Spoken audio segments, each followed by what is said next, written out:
दोस्तों नमस्कार, मैं श्रीकांत प्रसाद एडवोकेट। और सबसे पहले आप लोगों से माफ़ी चाहता हूँ कि इतने दिनों तक कोई वीडियोस कोई अपडेट नहीं दे पाया, क्योंकि थोड़ा मैंने बोला था कि इस बार हम लोग जो केस रख रहे हैं ये थोड़ा कॉन्फिडेंशियल रख रहे हैं, ताकि रिजल्ट पहले आए उसके बाद मज़ा आएगा। पहले ही हल्ला करने से कोई फ़ायदा नहीं है और अच्छा भी नहीं लगता, जैसा कि हमने पहले किया था। तो अभी मैं आपको ये बता रहा हूँ कि आज मैं सुप्रीम हाई कोर्ट रांची से सीधा सुप्रीम कोर्ट पहुँचा 11 बजे। और आज सारा जो है मेन जो डिफेक्ट्स वगैरह था, फिल्ट्रेशन के लिए क्या क्या डॉक्यूमेंट जो आगे पीछे हो रहे थे सब उस तरीके से उन सबको क्लियर करवा के आया, सबको सेटिंग करा के आया डॉक्यूमेंट्स की, उनकी सीरीज़ को, उनके जो हैं कि क्या क्या रेलेवेंट डॉक्यूमेंट है बाकी सबको हटा दिया ज़्यादा से ज़्यादा।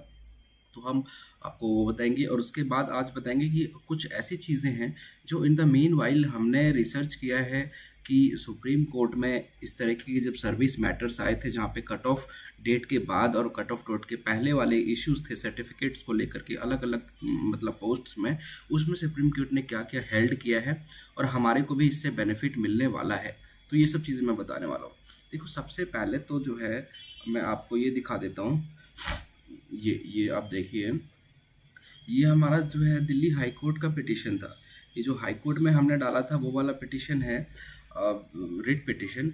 तो इसमें देखिएगा कि आप अप्रेंटिसशिप सर्टिफिकेट था, पिटिशनर्स की जो कितने साल में ट्रेनिंग कंप्लीट की थी अप्रेंटिस और कब फॉर्म अप्लाई किया था वो इसमें है। फिर ये था कि वैकेंसीज कितनी है, ये 4 डिविजन्स में वेस्टर्न और क्या क्या थी। फिर ये था कि इन नॉर्थ साउथ और इन सब डिविजन्स में कितनी वैकेंसीज खाली बच गई है, मतलब डॉक्यूमेंट वेरिफिकेशन के लिए जब कॉल किया तो कितने कॉल किए थे और उससे इम्प्लाई अंदाज़ा लगा लिया कि कितने और बच गए थे।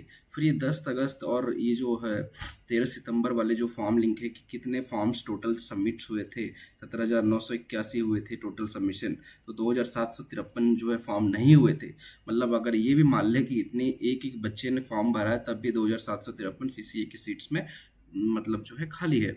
उसके बाद ये एडवर्टीजमेंट हमारा ये जो इम्पॉर्टेंट है, इसमें हमारा रोल 8.2 जो जिस पे हम लोग चल रहे हैं, जो कि कट ऑफ बोला है कि कट ऑफ डेट जो है 12 अप्रैल 2019 होगा, उसको भी हमने एक चैलेंज कर रखा है कि इस कट ऑफ डेट को थोड़ा मतलब क्वेश करके और थोड़ा सा just according to the justice और उसको मैनेज किया जाए अंडर आर्टिकल 142।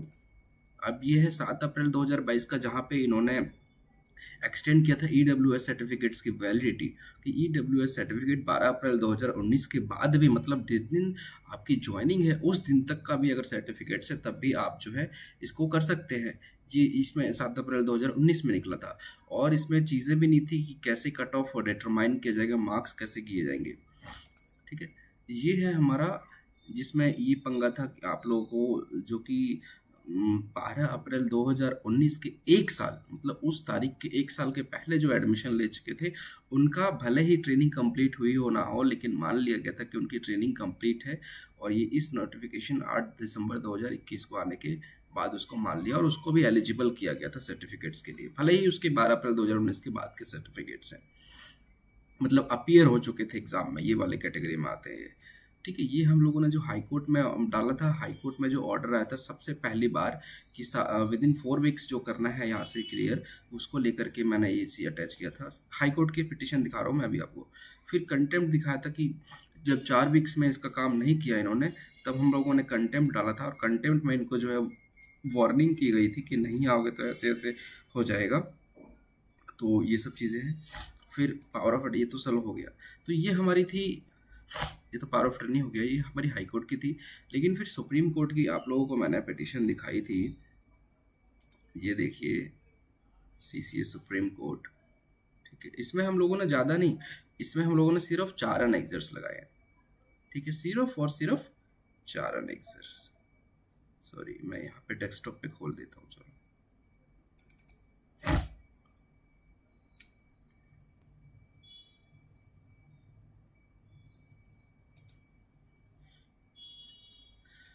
आप देख सकते, आप इसका मैं पार्ट 2 भी बनाऊंगा, वो भी बहुत इंपॉर्टेंट है। ठीक है ना, क्योंकि पार्ट 1 में कवर हो नहीं पाएगा। तो देखो, हम लोगों ने क्या करा, नंबर 1, सबसे पहले जो अनेक्जर P1 डाला है हमने यहाँ के मतलब सुप्रीम कोर्ट में एसएलपी में, जो आज सबको रिअरेंज करके आया हूँ मैं, वो था कि हाई कोर्ट की पिटिशन, हाई कोर्ट की जो पिटिशन हमने डाली थी, ये देखिए आप, ये इंडेक्स में देखिए, हाई कोर्ट की ये पूरी पिटिशन जो है ये हमारी अनेक्जर P1 है। अब अनेक्सर P2 पे हमने डाली थी वैकेंसी कि कितनी वैकेंसीज अभी जो है बच रही है।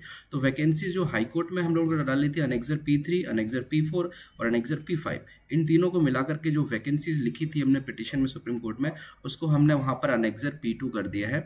ये अनेक्सर यहाँ पे P2 कर दिया, करंट वैकेंसी सीट। तो अनेक्सर वहाँ सारे ये सारे यहाँ पे लगा दिए, 3, 4, 5 को अनेक्सर P2 में मैनेज कर दिया।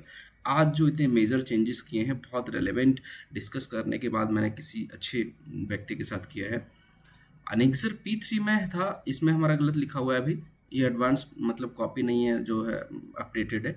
P3 में जो हमने लिखा है, P3 में हमारा जो है हाई कोर्ट का ऑर्डर और हाई कोर्ट के कंटेम्प्ट पिटिशन का ऑर्डर, जहाँ पे ये लिखा था कि अगर जो है रेलवे के सेक्रेटरी या फिर जो डिपार्टमेंट है अगर नहीं करते हैं इसको मतलब इस डायरेक्शन का फॉलो, तो इसको ऊपर कोर्ट में बुला करके इनके पास कंटेम्प्ट का चार्ज लगाया जाएगा, ये लिखा हुआ था वो वाला ऑर्डर। और जो फाइनली उन्होंने जो ये निकाला अपना आंसर निकला, रिप्लाई, तो उस रिप्लाई को P4 में डाल दिया हमने। ठीक है, तो मोटामोटी मतलब हमने दिखाया कि ये वैकेंट सीट है, ये उनके रिप्लाई है हमारे केस का। तो ये रिप्लाई उनका ऐसा है कि हमारे जो प्रेयर्स थी उनके साथ मैच नहीं कर रहे हैं, उन्होंने कोई भी कंसिडर नहीं किया है तो कट ऑफ को एक्सटेंड करने को या फिर सर्टिफिकेट को इक्विवेलेंसी करने को। तो ये था। तो इसको मैं पार्ट फर्स्ट यहीं पर ख़त्म करता हूँ और पार्ट 2 में मैं आता हूँ। पार्ट 2 जो है बहुत ही इम्पॉर्टेंट है, और बहुत ही इम्पॉर्टेंट क्योंकि उसमें हम ये आपको बता रहे हैं कि एक उम्मीद जो है वो किन किन ग्राउंड्स पे है, क्या सुप्रीम कोर्ट ने इसी तरह के केसेस में क्या क्या हेल्ड किए हैं उसकी ग्राउंड